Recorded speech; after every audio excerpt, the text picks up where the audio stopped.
Alors, commençons. L'Observatoire de la retraite, aujourd'hui, comme je disais, commence le premier sommet de la retraite et nous avions une personne qui voulait nous dire un mot ce matin, M. Serge Cadieux, qui malheureusement, du fait de la COVID, ne pourra pas être de nôtre aujourd'hui. Mais M. Cadieux est remplacé par M. Serge Dupont, qui va venir nous dire un mot en son nom. Donc, M. Serge Dupont, à vous.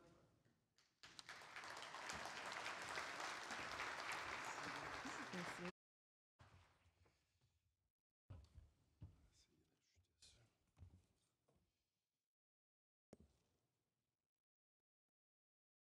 Bonjour tout le monde, ça va bien?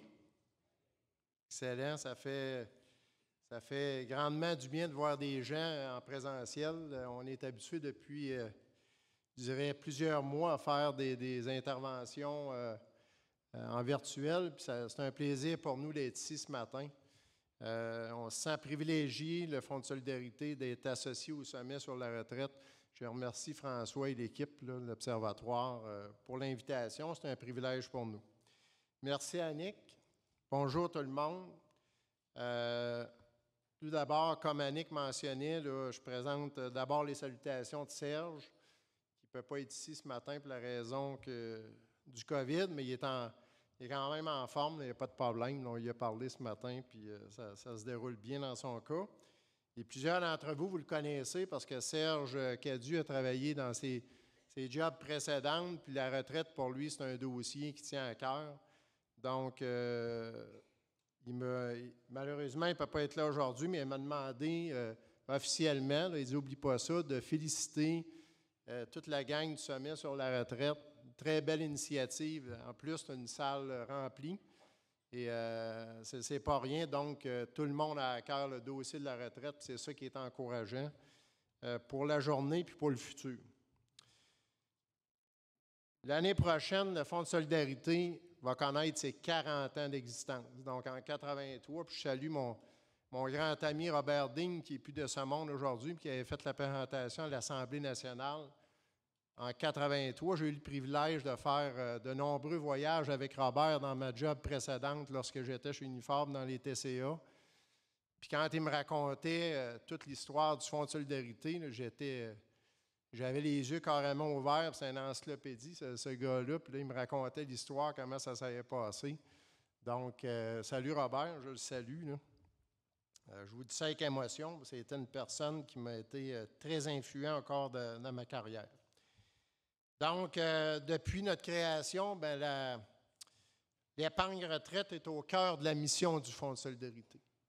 Et la raison est fort simple. C'est pour ça qu'on s'associe avec fierté au sommet de la solidarité aujourd'hui. On s'associe à l'organisation qui connaît une excellente crédibilité. J'ai vu François tout à l'heure, la crédibilité, une droiture exemplaire, puis c'est pas rien, donc merci beaucoup. Malgré tous nos efforts, tous ensemble, eh bien, voici quelques statistiques qui parlent d'eux-mêmes. 6 travailleurs sur 10 ne peuvent compter que sur eux-mêmes pour prendre leur retraite. Ça veut dire qu'ils n'ont pas de régime de retraite privé et ils se doivent à tous les matins avec le boîte à lunch d'aller au travail et de dire, moi, je n'ai pas de retraite, mais je dois me bâtir une retraite par moi-même, ce qui n'est pas évident. Moi, j'ai eu le privilège, en 1988, quand j'ai rentré chez Pratt & Whitney, il y avait des gens, j'avais comme 21 ans dans le temps, puis là, j'ai des gens qui s'occupaient des RL. Je ne savais pas c'était quoi un RL. Puis il y a quelqu'un qui m'a approché et disait « Hey, c'est important la retraite, mais quand tu es jeune, puis tu n'as pas l'information ou il n'y a pas quelqu'un qui te sensibilise à la cause, c'est difficile de dire la retraite, c'est loin, tu sais, tu as 21, 22 ans. » Puis cette personne-là m'avait convaincu d'être actionnaire au Fonds de solidarité. Fait que je lui en suis reconnaissant. J'ai été un privilégié de rencontrer cette personne-là qui, sans cesse, pendant à peu près un mois, m'a quasiment harcelé tous les matins. Il disait « Hey, oublie pas, la retraite, c'est important. » Et moi, j'avais le privilège de travailler dans un endroit où il y avait une organisation qui croyait au Fonds de solidarité, puis il y avait des blitz qui étaient faits dans les milieux de travail. Puis ça m'a permis aujourd'hui de penser à ma retraite il y a de ça 30 ans, mais je veux dire, tu sais, c'est pas tout le monde qui a cette chance-là. Donc, c'est un privilège. Donc, 6 travailleurs sur 10 qui n'ont pas de régime de retraite. 39 % de la population ont le supplément de revenu garanti. Je m'excuse, mais le supplément de revenu garanti, ben, ton revenu, c'est à peu près de 20 794 $ par année, là. Puis si tu es en dessous de ça, ben, tu reçois le supplément de revenu garanti. Ça peut paraître paradoxal, ce que je vais vous dire, mais ce n'est pas une lettre à la poste, là. C'est pas si beau que ça d'avoir un supplément de revenu garanti. Ça veut dire quoi? Ça veut dire que les gens n'ont pas suffisamment de revenus pour se vêtir, se nourrir et se donner un toit. Ça, c'est inquiétant. Donc, 39 % Dernière statistique frappante, le revenu moyen des aînés de 65 ans et plus, bien, pour les gens de l'Ontario, ils ont 9 000 $ de plus qu'au Québec. Ça représente 18 % de plus que Monsieur Tout-le-Monde au Québec, là, versus l'Ontario, on tient compte des statistiques. Au Canada, c'est un revenu de 45 000 par année, le revenu moyen des personnes âgées de 65 ans et plus. En Ontario, on parle de 49 000, puis au Québec, on parle de 40 000 $.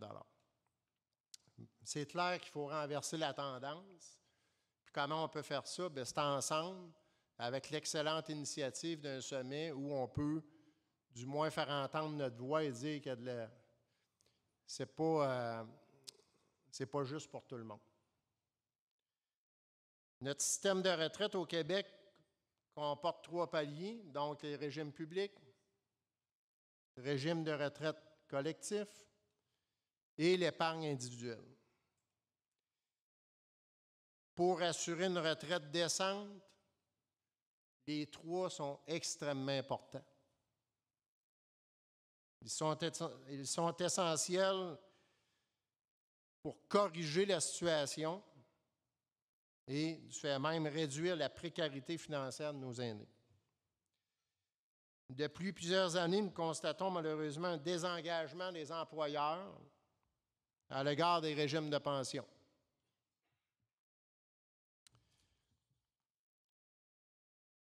Uniquement entre 2014 et 2020, le nombre de régimes de pension agréés au Québec est passé de 1094 à 917, soit une réduction de 16 %. Fait que là, on ne parle pas de 20 ans, là, on parle des statistiques que j'ai, c'est entre 2014 et 2020. Donc, c'est très, très, très significatif et inquiétant. Il va de soi que ce phénomène vient fragiliser beaucoup notre système de retraite au Québec, puis ainsi le transfert, le fardeau est transféré aux travailleurs et aux travailleuses. Ça vient contrer l'augmentation du 25 à 33 % des prestations du régime public, une mesure qui en soi n'allait pas régler la situation. Dans cette salle, puis à mon arrivée tout à l'heure, j'ai vu des gens que je connais, je vois les organisations, des gens qui sont tous aussi dévoués à la cause de réduire la précarité pour nos aînés. On connaît tous et toutes des membres de notre famille, des parents, des amis qui, à la retraite, doivent se trouver un autre emploi pour subvenir à leurs besoins. Oui, on connaît des gens qui travaillent après la retraite pour se désennuyer parce qu'ils ont le goût de faire des choses, ils ont des hobbies qu'ils aiment faire, puis ils le font par engouement, mais il y a une méchante gang qui se lève le matin pour aller travailler parce qu'ils n'ont pas assez de sous pour mettre du beurre sur la table. Au fond, nous refusons que les gens qui travaillent si fort puissent manquer de sous lorsqu'ils prennent leur retraite. C'est la raison pour laquelle nous sommes donnés un objectif ambitieux pour encourager l'épargne individuelle. D'ici 5 ans, dans notre stratégie, au Fonds de solidarité, nous voulons encourager les 100 000 personnes. Donc, en moyenne, c'est 20 000 personnes par année à économiser pour la retraite. Puis la cible, c'est les personnes qui gagnent moins de 55 000 par année. Et je vous annonce une primeur demain. Demain, pour nous, cette semaine, c'est une très, très grosse semaine. Vous savez que la rencontre nationale du Fonds de solidarité. Et demain, nous allons faire le lancement officiel d'un projet dans les entreprises opérationnelles où nous allons rencontrer des travailleurs et des travailleuses là où il n'y a pas de syndicat, là où le fonds n'est pas investisseur, mais par contre, là où nous avons des ententes avec des employeurs pour la retenue sur le salaire. À titre d'exemple, s'il y a une entreprise qui a 20 travailleurs dans une PME, il y en a 3 qui ont une retenue sur le salaire avec le Fonds de solidarité. Notre objectif va être de monter le nombre de personnes. Pourquoi? Bien, parce que pour que les gens puissent avoir une retraite décente. Puis ça ne se fait pas tout seul. Ça va être par l'entremise de notre organisation, mais aussi par les RL, les RF, qui vont nous aider, les représentants locaux, les représentants du fonds, à démarcher certaines entreprises pour aller faire de la formation syndicale sur 4 thématiques, le bilan, le budget, l'épargne et la retraite. Donc, on va faire le lancement demain officiel. Là. Je vois Serge Gauthier qui est assis à la table là-bas, qui pilote le dossier, puis il me regarde en disant « Bon, Serge, trompe-toi pas. » Donc, c'est bien ça, Serge, demain. Vous savez, aussi, ce qui a été fait par l'Observatoire de la retraite, le sondage qui a été commandé par vous la semaine dernière, 29 % des Québécois sondés estiment qu'il n'est pas à l'abri de la précarité financière. Donc, 3 personnes sur 10. Ce pourcentage monte à 45 % des personnes qui se disent mal informées pour prendre la retraite. Donc, on manque d'informations, on manque de formation.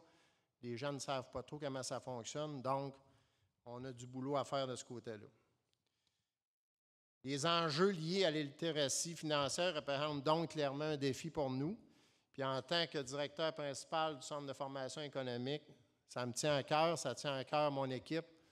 Mon équipe est composée de 14 personnes, d'hommes et femmes, une excellente équipe qui fait en sorte qu'à tous les matins, notre mission, c'est d'informer et de former les gens sur le sujet. C'est ce qui fait que le fonds compte aujourd'hui 750 000, je dis bien 750 000 actionnaires.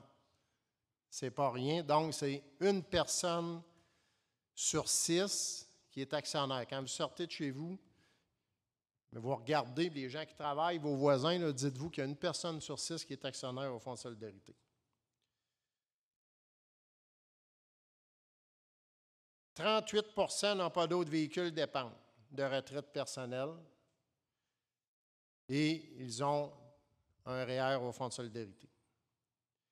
À coût de centaines de milliers de dollars, le Fonds a aidé ses actionnaires à mieux préparer leur retraite depuis 40 ans et nous allons redoubler l'ardeur pour leur permettre d'avoir une retraite décente.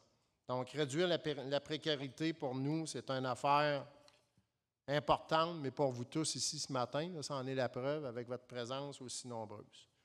Donc, sur ce, en conclusion, j'aimerais vous souhaiter une belle journée.